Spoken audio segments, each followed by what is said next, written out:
साथियों, आज भारतीय जनता पार्टी और उनके गुंडों ने दिल्ली सरकार के, अरविंद केजरीवाल सरकार के दिल्ली जल बोर्ड के मुख्यालय पर, जो दिल्ली में झंडेवालान में स्थित है, मुख्यालय पर हमला बोला। कई सौ भाजपा के नेता व गुंडे आज दिल्ली जल बोर्ड के मुख्यालय पर आए। उन्होंने वहां जो मेन गेट था उसे पूरी तरीके से फांद लिया, तोड़ दिया, अंदर घुसे और अंदर घुसते हुए वो सीधा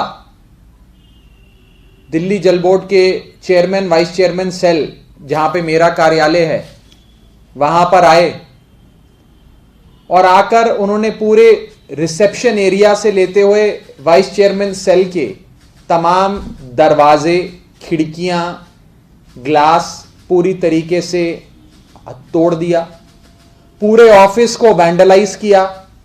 वहां पर हमारे कंप्यूटर्स, प्रिंटर्स, गमले, सब कुछ मौजूद था, वो सारे तोड़ दिए। मुख्यमंत्री जी की तस्वीर मेरे कमरे में लगी थी, उसे तोड़ दिया। मेरे पूरे कार्यालय को वैंडलाइज कर दिया। स्टाफ को मारा, धमकाया और आप खुद मेरे कार्यालय की, दिल्ली जल बोर्ड के कार्यालय की तस्वीरें, वीडियो देख चुके हैं, इस कैमरे में कैद हुई हैं कि किस प्रकार से वहां एक पूरी मेहम सा भारतीय जनता पार्टी के गुंडों ने बना दिया। यहां तक कि फर्श पे आपको दिल्ली जल बोर्ड के ऑफिसर्स, वहां के मेरे पर्सनल स्टाफ के खून के धब्बे, खून के निशान, खून की बूंदें भी फर्श पे नजर आ रही हैं। लोगों को चोटें आई हैं, लोगों को हमने फर्स्ट एड के लिए भेजा है। और महिला, हमारी जो महिला सिक्योरिटी ऑफिसर्स भी थी दिल्ली जल बोर्ड की अपनी, और जो महिला मेरे स्टाफ में काम करती हैं, उन सब पे हमले किए, बदतमीजी करी। कुछ महिलाएं तो हमला समाप्त होने के 1 घंटे बाद तक कमरे से बाहर नहीं आई, क्योंकि वो इतनी सहम गईं। आकर उन्होंने हुड़दंग मचाया, चीजें तोड़ी, गाली गलौज किया, मार पिटाई करी, पूरे ऑफिस को तहस नहस कर दिया भारतीय जनता पार्टी और भाजपा के गुंडों ने। और मेरे कमरे के बाहर आकर, मेरे कमरे में पूरी तोड़फोड़ मचाने के बाद यह कहा कि राघव चड्ढा, हम भारतीय जनता पार्टी के लोग तुम्हें एक सबक सिखाने आए हैं और हम तुम्हें यह कहना चाहते हैं कि तुम्हारे मुख्यमंत्री अरविंद केजरीवाल, तुम्हारे नेता अरविंद केजरीवाल बहुत ज्यादा देश के किसान के हितैषी बन रहे हैं, बहुत ज्यादा किसान के पक्ष में बातें रख रहे हैं। कभी 9 जेल जो मोदी जी बनाना चाहते हैं किसानों को कैद करने के लिए दिल्ली में, उसे नामंजूर कर देते हैं। कभी अरविंद केजरीवाल सेवादार की भूमिका में पूरी पार्टी को किसानों की सेवा में लगा देते हैं, और कभी ये 3 कानूनों को फाड़कर इन कानूनों के खिलाफ अपना विरोध दर्ज कराते हैं। राघव चड्ढा, हम तुम्हें चेतावनी देने आए हैं कि अरविंद केजरीवाल को और अपनी पूरी पार्टी को समझा दो कि किसानों के पक्ष में बात करना बंद करे, किसानों का हितैषी बनना बंद करे और किसानों की मांगों का समर्थन करना बंद करें। नहीं तो जो हश्र आज हमने तुम्हारे कार्यालय का करा है, जो हश्र आज हमने तुम्हारा और तुम्हारे स्टाफ का किया है, यही हश्र अब हम आने वाले समय में आम आदमी पार्टी के हर नेता का करेंगे। यहां तक कि भाजपा के गुंडों ने यह भी कहा कि आज से कुछ दिन पहले हमने अरविंद केजरीवाल के घर का घेराव किया, अरविंद केजरीवाल को हाउस अरेस्ट किया, उनके घर के बाहर डेरा जमाकर बैठ गए और उसके कुछ दिन बाद दिल्ली के उप मुख्यमंत्री मनीष सिसोदिया के घर पे हमला किया। भाजपा के कई गुंडे मनीष सिसोदिया जी के घर में घुस आए, उनकी बीवी, उनके बच्चे सब वहां मौजूद थे, लेकिन घर पे हमला बोला। इसी प्रकार से आज हम तुम्हारे घर पे हमला बोलने आए हैं, तुम्हारे कार्यालय पे हमला बोलने आए हैं राघव चड्ढा। अब हम तुम्हें सबक सिखाएंगे, सीख जाओ और अपने केजरीवाल को जाकर समझा देना कि किसानों का पक्ष लेना बंद करे, किसानों की सहायता करना बंद करे। उन्होंने एक और बात कही, उन्होंने कहा कि तुम लोग जैसे प्रधानमंत्री मोदी जी कह रहे हैं वैसे वैसे काम करो, नहीं तो आने वाले समय में इस प्रकार के जानलेवा हमले हम तुम लोगों पे और भी करेंगे, तुम्हारे सारे नेताओं पे करेंगे। अभी तो अरविंद केजरीवाल, मनीष सिसोदिया और राघव चड्ढा पे करे हैं, आने वाले समय में तुम सब पे ऐसे जानलेवा हमले होंगे, तुम लोग सावधान हो जाओ। आज हम तुम्हें एक वार्निंग देने आए हैं, चेतावनी देने आए हैं। इस हल्ला गुल के बाद उन्होंने कहा, मेरा नाम लेकर कहा कि राघव चड्ढा तुम सह प्रभारी बने हो अभी पंजाब के, पंजाब की ओर देख रहे हो, तुम लोग किसानों की बात कर रहे हो, तुम लोग भी संभल जाओ, ज्यादा किसानों की ओर मत देखो, और खुले तौर पे जान से मारने की धमकी दी। मैं आपको यह स्पष्ट कर देना चाहता हूं कि भारतीय जनता पार्टी के गुंडे चाहे जितना मर्जी हम पे हमला कर लें, हम लोग डरने वाले नहीं हैं, हम लोग उनकी तरह कायर नहीं हैं।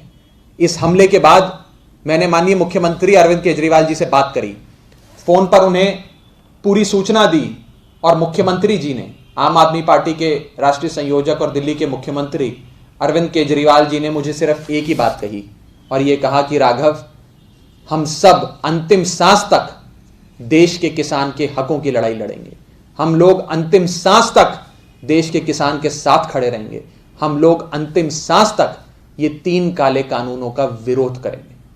ये साफ तौर पे मुख्यमंत्री जी ने मुझे कहा, जो मैं आज आप सबके सामने रखना चाहता हूं।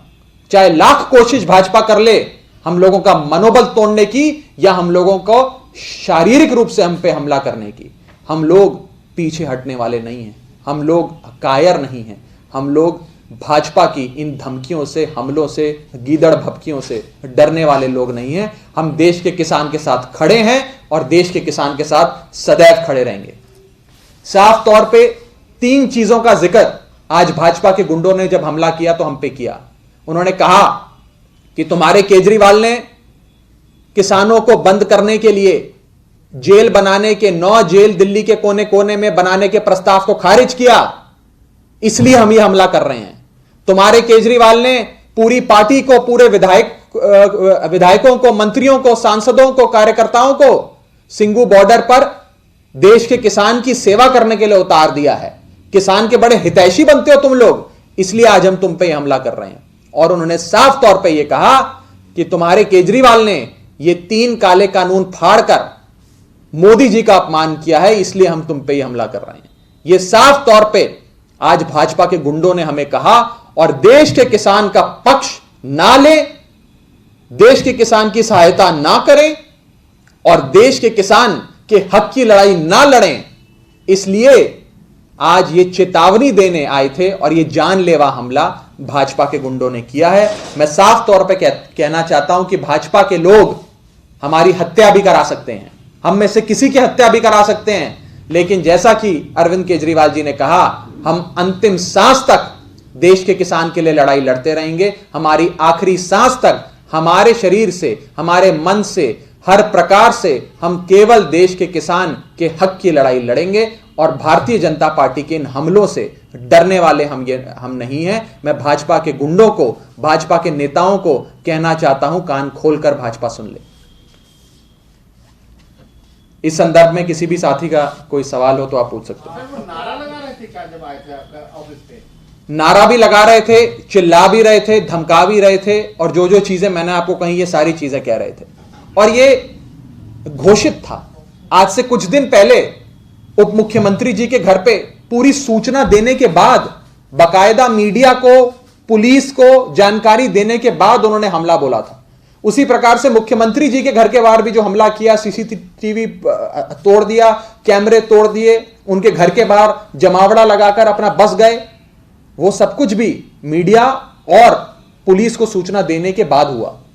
उसी प्रकार से आज भी पुलिस और मीडिया को बाकायदा लिखित में जानकारी देने के बाद भाजपा के गुंडे आए और उन्होंने पूरे ऑफिस को तोड़ दिया, डराया, धमकाया, मारा, पीटा और पूरे ऑफिस को वैंडलाइज कर दिया, पूरी तरीके से तहस नहस कर दिया। राघव, आप लोग इस मामले में एफआईआर कब दर्ज कराएंगे? देखिए, इस मामले में कानूनी कार्रवाई तो हम अवश्य करेंगे, दिल्ली जल बोर्ड अपने स्तर पर करेगा कार्रवाई, लेकिन आज बात यह है कि कानूनी कार्रवाई कौन करेगा? कानूनी कार्रवाई दिल्ली पुलिस करेगी। दिल्ली पुलिस तो वहां पर भी मौजूद थी, दिल्ली पुलिस की देखरेख में ये सब कुछ हुआ, दिल्ली पुलिस के वहां खड़े होते हुए ये सब कुछ किया गया और इस पूरे इस अटैक को, वायलेंट अटैक को अंजाम दिया गया। तो हम किस संस्था से निष्पक्ष जांच की मांग करें? किससे कहें कि आप इसकी जांच करें? किससे कहें कि आप जो दोषी हैं उनको सजा दें? किससे कहा जा सकता है? हम तो जनता के कोर्ट में ही बात कर सकते हैं, जनता से ही ये बात रख सकते हैं और जनता के कोर्ट में इंसाफ की गुहार लगा सकते हैं। लेकिन पुलिस का कहना है आप लोगों की तरफ से अगर शिकायत नहीं आएगी तब कैसे कार्रवाई होगी? और दूसरी चीज, मतलब पुलिस अभी शिकायत का इंतजार कर रही है कि हम जाएं और लिखित में शिकायत दें। पुलिस वहां मौजूद थी, डीसीपी मौजूद थे, तमाम पुलिस कर्मी ऊपर से लेकर नीचे तक वहां मौजूद थे, उनकी देखरेख में यह हुआ है। लेकिन पुलिस अभी भी कार्रवाई नहीं कर रही है, वो इंतजार कर रही है कि हम उनके पास जाएं और उनको कंप्लेंट दें। ये तो हास्यास्पद है, ये दिखा देता है कि पुलिस की मंशा क्या है और कितनी गंभीर है दिल्ली पुलिस इस सारे मसले में जांच करने के लिए। शुक्रिया।